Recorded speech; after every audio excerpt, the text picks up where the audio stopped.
মানুষের জয়, ভারতবর্ষের গণতন্ত্রের জয়। একজন মহিলা মুখ্যমন্ত্রী হয়ে তার সাংসদেরা মহিলা বিলের বিরোধিতা, ছি, লজ্জা লাগছে। আসন সংখ্যা বাড়িয়ে মহিলা সংরক্ষণ কার্যকর করতে নরেন্দ্র মোদী সরকারের উদ্যোগ ব্যর্থ হলো। লোকসভায় প্রয়োজনীয় সংখ্যা পেল না মোদী সরকার। মহিলা সংরক্ষণ বিলের পক্ষে হলেও এর সঙ্গে লোকসভার আসন পুনর্বিন্যাসকে জুড়ে দেওয়ার মোদী সরকারের কৌশলের বিপক্ষে ছিল কংগ্রেস, তৃণমূল সহ বিরোধীরা। শেষ অবধি তারাই শেষ হাসি হাসল। সূত্রের খবর, এই জয়ের পরই মমতা বন্দ্যোপাধ্যায়কে অভিনন্দন জানান সোনিয়া গান্ধী। কাল থেকে ওরা শুরু হয়ে যাবে, আজ থেকেই শুরু হয়ে গেছে। অনারেবল প্রাইম মিনিস্টার থেকে শুরু করে সবাই এই ন্যারেটিভ শুরু করে দেবে বেঙ্গলে, যে দেখুন আমরা তো আনতে চেয়েছিলাম, এরা আনতে দিল না।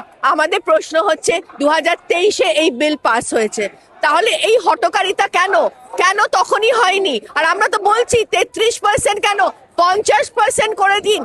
তৃণমূল সূত্রে খবর, লোকসভায় ভোটাভুটিতে মোদী সরকার পরাজিত হওয়ার পর অভিষেক বন্দ্যোপাধ্যায়কে ফোন করেন রাহুল গান্ধী। মোদী সরকারের আনা বিলকে পরাস্ত করার জন্য অভিষেককে ধন্যবাদ জানান রাহুল। তৃণমূলের তরফে ভোটাভুটিতে অংশ নেওয়ার জন্য 21 জন সাংসদকে পাঠানোর সিদ্ধান্ত অত্যন্ত গুরুত্বপূর্ণ ছিল বলে মন্তব্য করেন রাহুল গান্ধী। দীর্ঘক্ষণ ধরে দুজনের মধ্যে কথা হয়। বিজেপির বিরুদ্ধে হাওয়া ঘুরতে শুরু করেছে বলেও মন্তব্য করেন দুজনে।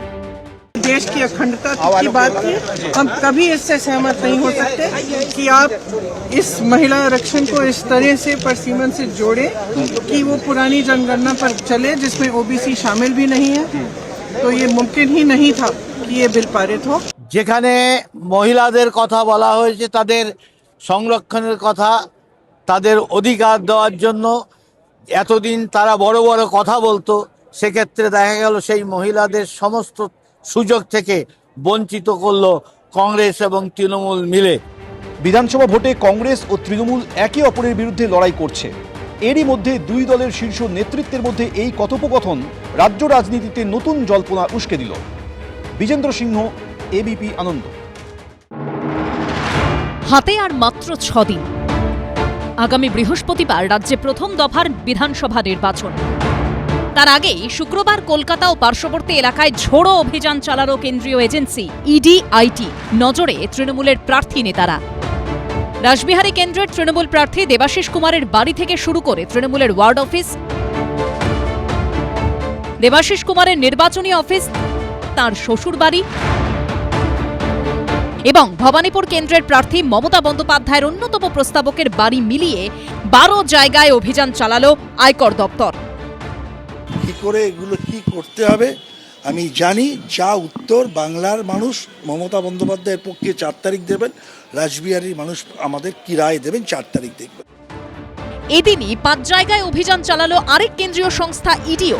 ভোর থেকে শুরু হয় তল্লাশি, বেলা গড়িয়ে বিকেল সন্ধে চলল ম্যারাথন অভিযান।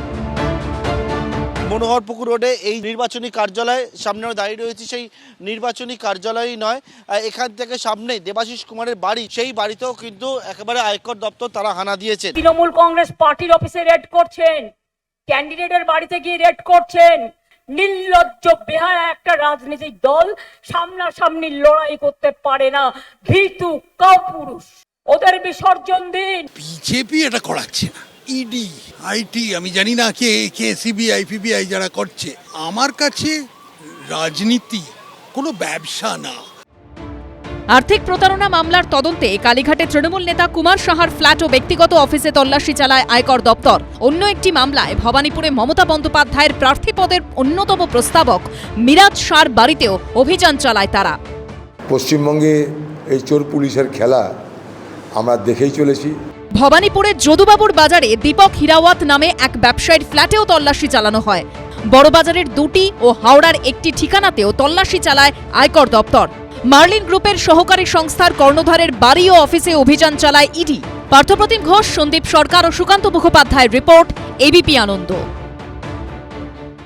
এবিপি আনন্দ, এগিয়ে থাকে, এগিয়ে রাখে।